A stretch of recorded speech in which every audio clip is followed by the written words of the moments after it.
being a diehard horror fan, I feel like all of us kind of wanted to live in the 80s and grow up in the 80s, and some of you have been able to. Unfortunately, I wasn't. I was born in the 90s. But some would say, fortunately, I was raised in the 90s. Want to know why?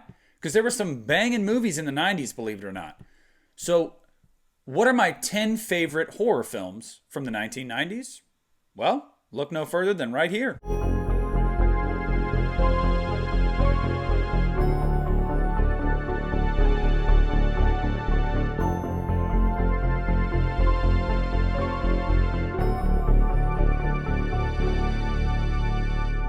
What's up, everybody? It's Nick from the Lost River Drive-In, and I'm coming at you this evening to give you guys my top 10 horror films from the 1990s. Now, contrary to what some might make you believe, although the 80s were like the golden age when horror was at its peak, there are some bangers in the 90s that I feel like we don't talk about enough because midway through the 90s, horror really started to die. So it's kind of like that forgotten decade. Now, I've been on a 90s kick lately. I've really been watching a lot of 90s horror movies and really just 90s movies and TV shows in general.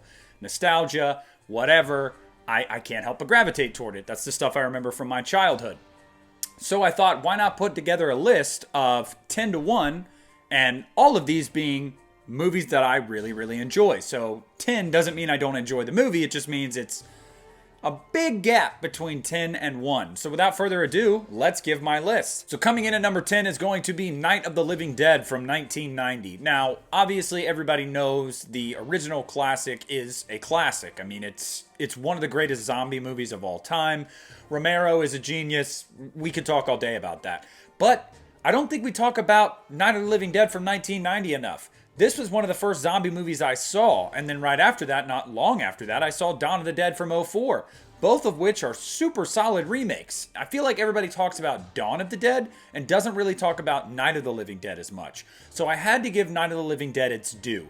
I think it's wonderfully acted. I love a lot of the gore, and I really love how true it is to the original while also spicing it up enough to make it its own thing. So Night of the Living Dead is going to come in for me at number 10. Coming in at number 9 is going to be The Exorcist 3, which some, Christian Hannah Horror, would tell you is the best Exorcist movie. However, I do not agree with that. I will say The Exorcist 3 is freaking awesome. Brad Dourif gives a performance in this movie that is just unforgettable.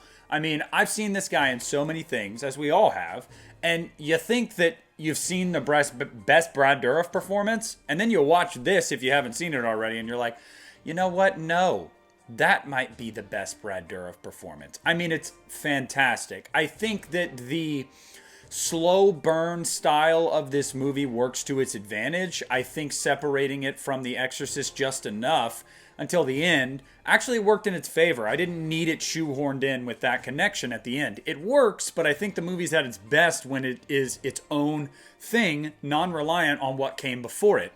I think The Exorcist 3 is really just a cool mystery, suspenseful thriller for most of the movie, and I think it's worth a watch if you guys haven't watched it. I know a lot of people probably strayed away from it because The Exorcist 2, The Heretic, dear God. But The Exorcist 3 is pretty freaking phenomenal. So put that one in your rotation if you haven't already, because I like it quite a bit. Coming in at number 8 is going to be The Sixth Sense. Now, of course, you've got to put this on your list in the 90s. I feel like it is undoubtedly one of the better movies from that decade. I remember when I first saw it, the goosebumps I would get from the I see dead people and just kind of wondering, what exactly is going on here. Because I know there are some people that say they saw the twist coming a mile away. I didn't see it. I really did not see it coming. So when it happened, I was like, oh, damn. That's wild. That was pretty much my takeaway from it. I think The Sixth Sense, not just is it wonderfully acted and written and directed, it's just a smart, suspenseful mystery that kind of keeps you guessing the entire time and keeps you on your toes. You don't know what you're going to see next. This movie gets the love it gets because it is that good. So I've got to put The Sixth Sense in here at number 8. And then at number 7, we're going to go with one that a lot of people wouldn't consider a horror movie. It has elements of horror in it for sure. I consider it one because of how fucking terrifying this thing was the first time I saw it. And even to this day, it's hard for me to watch. And that is Arachnophobia. Okay. So let me just tell you guys, I am arachnophobic. I don't mess with spiders. Therefore, I'm not going to put up spiders on the screen right here for you guys to look at, because I don't even want to Google search for that shit, okay? I don't like spiders. And this movie, making it to where these spiders are realistic sized, realistic looking, is terrifying. Also, that they're almost like bloodthirsty, that they want to bite you. When science would tell you that is not the case with spiders. Spiders are very, most of the time docile creatures that just eat things, bugs, and just kind of want to chill. But in this movie, no, they want to bite you because it's fun for them, I guess. They're murdering bastards. And that's just how I've always felt spiders are anyway, even if that's not true. And this movie just validates that fear for me. So I hate it, and I also love it. The movie's awesome. I mean, it's got Jeff Daniels. He's fantastic in it. John Goodman is hilarious in it. It's just good. It's just really good. And if you don't like spiders, no, this movie will freak you out because it freaks me out. So that's coming in at number 7. And number 6, you guys are probably going to go, knowing me and knowing my channel, wow, you hold this this one up pretty high even though you love the remake. Hear me out here. Number 6 is going to be It, the miniseries of It. And before people go like, well, hey now, listen, I love both, okay? Looking back on It now, I can definitely see all the warts that it has and, understand that it could have done a lot better for a better second act and bigger budget and whatnot. But regardless, this is etched into my memory from my childhood. This movie, miniseries, whatever you want to call it, scared the crap out of me as a kid. Tim Curry as Pennywise is unforgettable. I mean, this is his role. People will talk about Rocky Horror and whatnot. Now, this is Tim Curry at his best. Pennywise lived in my nightmares as a child, and that is because of what Tim Curry did. He embodies that character, and he just turns it up to 11. It's great. I mean, it really is. Warts and all, dated and all, it is still very, very impactful to me and very nostalgic, and I think that it lives up to the hype, personally. So it's going to come in at number 6. So now we're in the top 5. This is the cream of the crop. And number 5 is going to be the Blair Witch Project. Now, I remember when I first saw this movie, I was one of the people right after it came out that believed the marketing campaign that this was real. So I legitimately thought that I was watching archival footage of people going missing in these woods and something to do with a witch and everything. I was like, oh, hell nah. So this movie terrified me the first time I saw it. Watched it in the basement with my buddies in the dark. Scared the crap out of us. It is undoubtedly the movie that really launched the found footage genre into respectability. I'm not saying it was the first to do it, but it was the one that made people start going, you know what? We should do more movies like that. I think the Blair Witch Project stands up to this day. I think it is still really good. I think it works a lot on sound design and what you don't see. And that's kind of like old school horror, scaring you with what you think is there. And your mind wanders and what am I looking at? What am I hearing? The Blair Witch Project does that amazingly. So I would be remiss if I didn't put this on the list. So that's coming in at number 5. And then number 4 is another movie that I feel like was a pioneer of its time and absolutely has to be talked about. And that's Silence of the Lambs. Now, 99% of people would say Silence of the Lambs isn't scary. No, but what Silence of the Lambs is deeply traumatizing. This movie, the first time you watch it, it is dark. It is wonderfully acted. I mean, Jodie Foster's fantastic in the movie. And don't even get me started on Anthony Hopkins as Hannibal Lecter. I think that this movie is just brilliant from start to finish. I think that this cat and mouse game and between Hannibal and Clarice, and then between the FBI and Clarice and them and Buffalo Bill is fantastic. This movie keeps you on the edge of your seat. It is genuinely smart. It's well shot, well acted. It's surprising. It's, like I said, traumatizing. It's got everything. Silence of the Lambs is a deep, deep, experience when you watch the movie. It's not an easy watch, but that is why it is so good. So Silence of the Lambs is going to come in at number 4 for me. And then these top 3, these are hard. And I know a lot of you guys probably think you know where I'm going with number 1. I can assure you, you do not. Number 3 is going to be Child's Play 2. This is my favorite Child's Play movie. If the other two movies on this list hadn't come out in the 90s, this would be by far and away the clear winner of this decade. I absolutely love Child's Play 2. It does everything the first movie did perfectly, and then adds just enough more and new to where I feel like it stands above the original.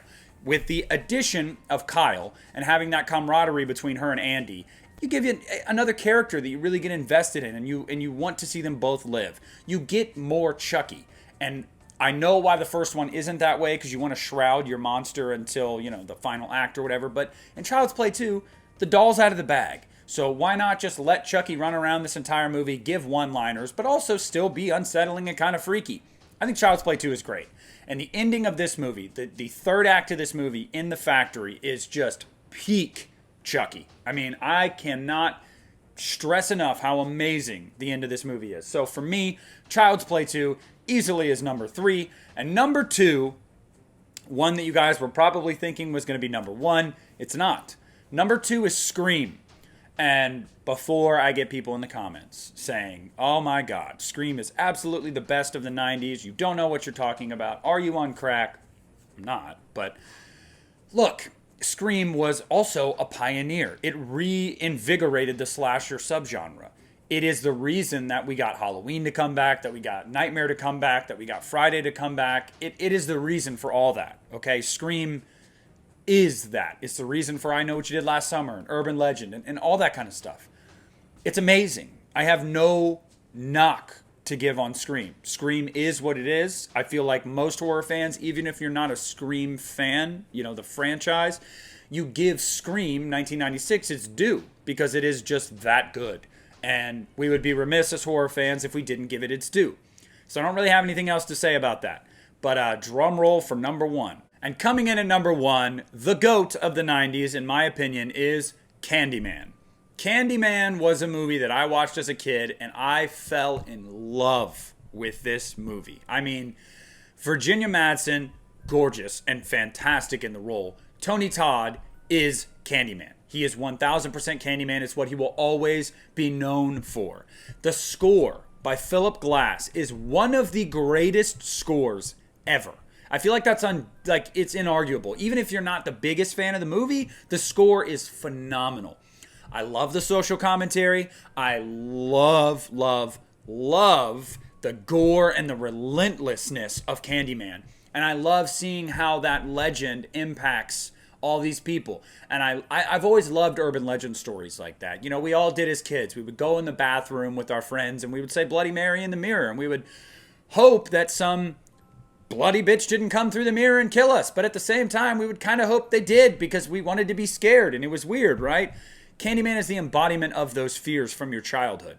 This movie will resonate with you on such a nostalgic, primal level. And I feel like it's just beautiful. Bernard Rose, just his direction, the writing, it's just absolutely, it's amazing. I mean, this movie is an experience. I can watch this movie any time of year. I love Candyman. It's easily my favorite of the 90s. And that is my list from 10 to 1 of my 10 favorite movies, horror movies from the 1990s. So I totally didn't realize until after recording that I had Army of Darkness put down and totally forgot to mention it.